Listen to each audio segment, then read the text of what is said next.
Bonsoir et bienvenue dans le journal de l'Afrique. Voici les titres de cette édition. Abdelila Benkiran remercié par le roi. Le Premier ministre marocain n'a pas su former de coalition et donc un nouveau gouvernement.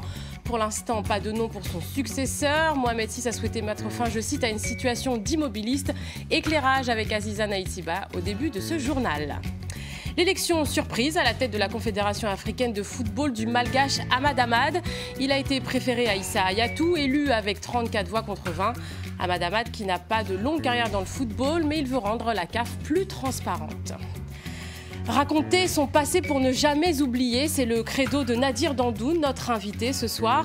Rappelez-vous, son histoire a inspiré le film L'Ascension avec Ahmed Silla. Ce soir, il nous présente son dernier ouvrage, Nos rêves de pauvres, un hommage à ses parents, leur parcours d'immigrés algériens de la Kabylie à l'île Saint-Denis.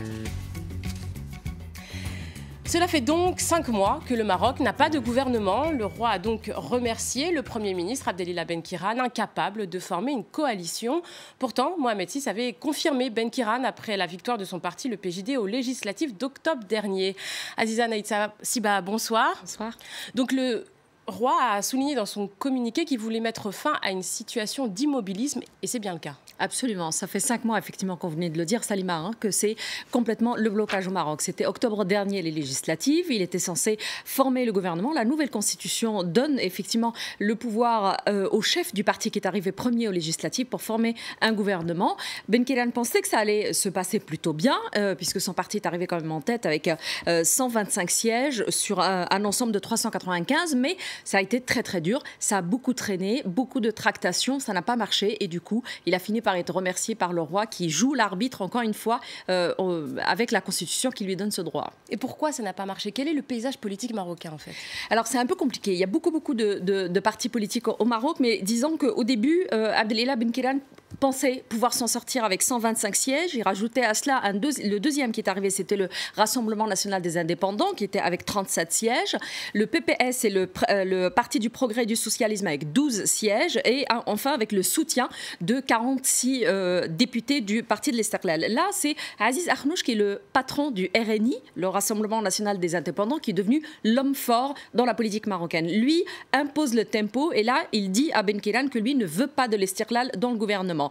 Exit l'Istiqlal au bout d'un moment puisque ça a plutôt traîné quasiment 2-3 mois. Benkiran finit par accepter d'exclure l'Istiqlal et de partir sur la même coalition sortante. Le PJD, le RNI, le Mouvement populaire et le PPS. Là encore, il s'apprêtait à annoncer le gouvernement et Aziz Akhnouch là encore fait volte-face et dit non, en fait il faudrait inclure encore l'USFP 20 sièges, l'UC qui pèse 19 et former une mini-coalition qu'il a formée lui-même avec le Mouvement populaire sous sa houlette pour peser sur ces négociations.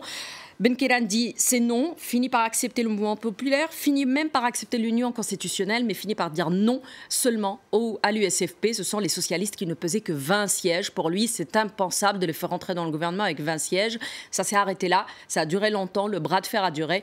Puis finalement, on peut quelque part dire que c'est Aziz Akhnouch qui a gagné, puisque le Premier ministre a demandé, le chef du gouvernement a demandé au roi d'intervenir. L'intervention a été celle-ci, le remercier et choisir une deuxième personne, par contre, de son parti politique, parce qu'encore une fois, c'est conforme à la Constitution.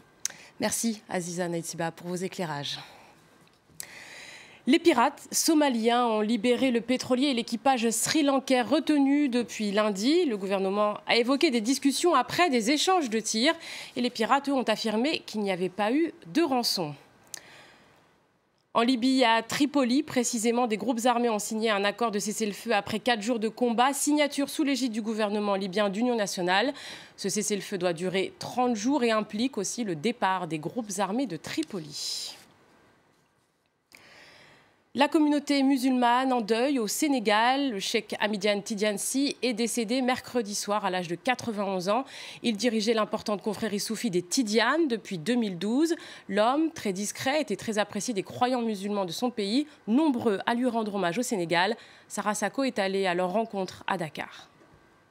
Les talibés, les disciples du Khalif général des Tidianes, ont convergé toute la journée de jeudi vers la ville de Tivaouane, ville sainte de la confrérie. Cheikh Tidiane-Sy y a été inhumé cette nuit selon la tradition et des milliers de disciples sont venus lui rendre un dernier hommage. Plusieurs personnalités ont participé aux cérémonies aux côtés des adeptes, dont le chef de l'État Macky Sall qui a fait le déplacement à la mi-journée. Ceux qui n'ont pas pu se rendre dans la ville sainte des Tidianes n'en sont pas moins émus. Écoutez les réactions de ces fidèles rencontrés devant une mosquée tidiane de la capitale.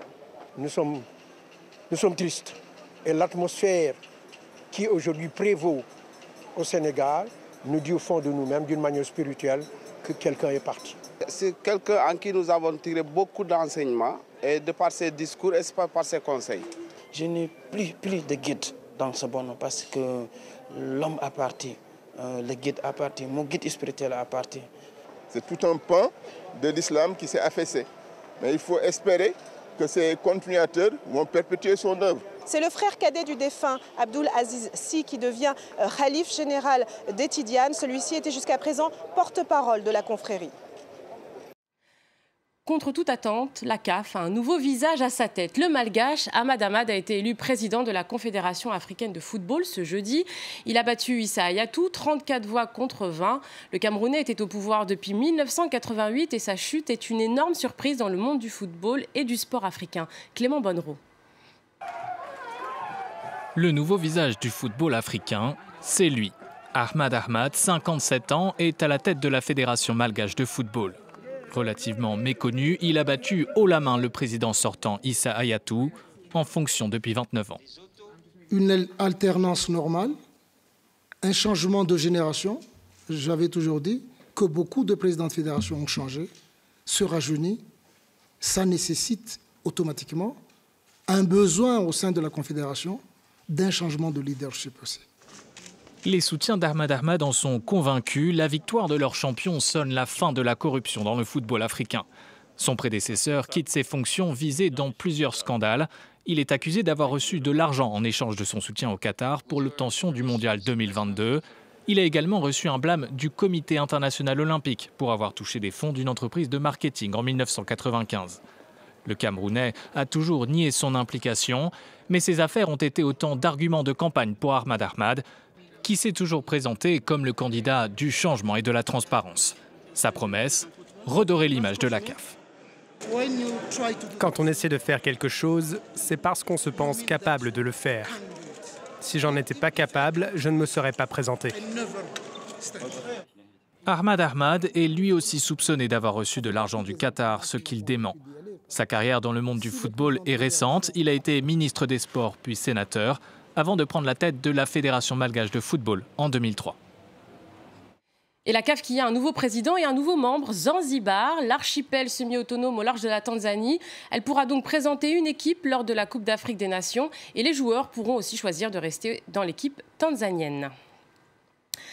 On passe maintenant à une photo, à une histoire, celle de Mohand Dandoun, un Chibani comme on appelle les Algériens venus reconstruire la France. Cette photo de Mohand Dandoun a reçu le 3e prix World Press en 2010 et c'est celle qu'a choisi son fils Nadir pour illustrer son nouveau livre Nos rêves de pauvres, paru ce 15 mars aux éditions JC Lattès. Nadir, bonsoir. Merci d'être dans le journal de l'Afrique. Vous êtes journaliste. Pour vous resituer, c'est votre parcours, votre histoire, votre livre, Un tocard sur le toit du monde, qui a inspiré le film L'Ascension avec Ahmed Silla, qui est toujours sur les écrans. Et dans ce dernier ouvrage que vous nous présentez, Nos rêves de pauvres, vous racontez votre histoire d'enfant d'immigrés algériens. Vous rendez hommage à votre père, à votre mère, qui, comme vous le dites, font comme s'ils devaient être pauvres toute leur vie. Alors chaque chapitre est un épisode de vie. Pourquoi est-ce que vous avez raconté votre histoire de cette manière-là ? Parce que je ne voulais pas que ça soit comme les autres bouquins, que ça soit un truc linéaire. Voilà. Je voulais aussi que ça soit comme une sorte de puzzle, un peu. Qu'on puisse passer d'une émotion forte à un truc un peu plus léger, un truc un peu plus fort. Que, en fait, ça raconte une sorte de vie, voilà. Parce que je pense que c'est ça la vie. La vie, c'est pas un truc qui est droit, qui est linéaire. On passe par des émotions. On a l'impression que c'est comme si chaque matin vous vous réveillez avec un souvenir et que vous le racontez à votre lecteur, en fait. C'est ça un peu. Alors, c'était pas chaque matin, mais c'était chaque mardi. Voilà. C'est les chroniques du tocard que vous publiez dans le courrier de l'Atlas. Et justement, au fur et à mesure des chapitres, on voit aussi que ce parcours, votre histoire, s'est faite avec l'histoire de vos parents. Ce poids de l'histoire de ces Algériens qui sont venus en France pour travailler. Et pourtant, vous le dites aussi, votre père s'est excusé d'avoir construit une maison en Algérie en se rappelant que finalement, vous vivez en France et vous êtes français. Pourquoi ce besoin toujours de porter ce poids de l'histoire ? Parce que je pense que les choses elles sont liées, en fait. Mon père, il a fait comme beaucoup de papas immigrés. En fait, il a bossé toute sa vie pour faire une maison qui est maintenant une maison fantôme où ses enfants n'y vont plus. Elle est en train de mourir un peu, cette maison. Mais comment est-ce que vous pouvez pas outrepasser cette douleur? Parce qu'en fait, le récit des enfants d'immigrés, il y a toujours ce poids de l'histoire des parents. On est marqué au fer rouge par ça, en fait. Et puis, moins la France, elle nous aime, plus on va être proche de nos parents et plus on va être proche de nos racines. Justement, je pense que c'est mécanique, un peu. Il y a un chapitre qui s'appelle Madame la France. Vous vous adressez à la France et vous dites souvent, je me demande si vous arriverez un jour à nous aimer. Et dans le contexte politique actuel, dans cette campagne présidentielle, ces mots ont une résonance particulière. Oui, là, en fait, j'ai écrit ce texte il y a quelques mois déjà. Donc là, je pense que je pourrais être encore plus cru encore.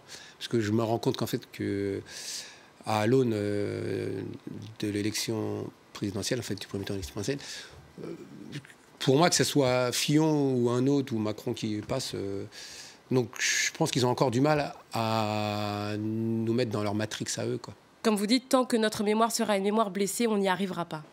Oui, c'est ça, c'est que comment se sentir bien dans ce pays alors que sans cesse, que ce soit dans les médias, au cinéma, de la bouche des hommes politiques, on nous rabâche sans cesse qu'on n'a pas notre place. Et si on veut avoir notre place, il faut faire allégeance, il faut courber les chines.